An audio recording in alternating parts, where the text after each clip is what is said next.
ఒక చిన్న కార్యం చేయబోతున్నాం. ఎవరైనా ఈ రోజు చెవిటి వారిని కానీ మూగవారిని కానీ తీసుకొచ్చి ఉంటే వాళ్ళ చేతులు ఎత్తమనండి. గడ్డలు ఉన్న వాళ్ళ చేతులు ఎత్తండి. కళ్ళు కనపడలేని వాళ్ళ చేతులు ఎత్తండి. నేను ప్రార్థన చేయను, మీరు చేతులు ఎత్తండి.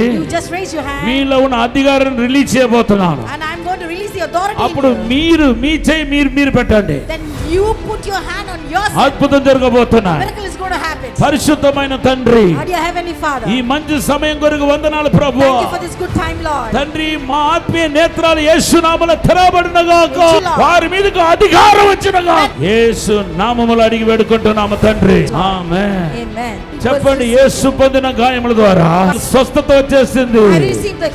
ఈ సహోదరి స్థలంలో గడ్డతో వచ్చారు. ఇప్పుడు డాడీ గారు అథారిటీ రిలీజ్ చేయగా ఈ సహోదరి తన చెయ్యి తన తల పైన పెట్టుకుని ప్రార్థన చేసుకున్నారు. వెంటనే ఆ గడ్డ కరిగిపోయిందంటే. సహోదరి పేరు జెస్సీ మనోహర్ అండి.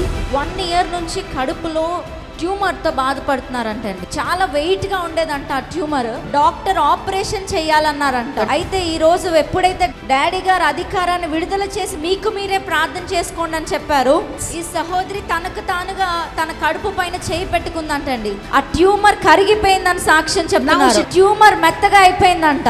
ఆ ట్యూమర్ వెయిట్ బట్టి సహోదరి సరిగ్గా నడవను కూడా నడవలేకపోయారు. కానీ ఈ రోజు యేసు స్వస్థపరిచాడు. గట్టిగా చప్పట్లు కొడుతూ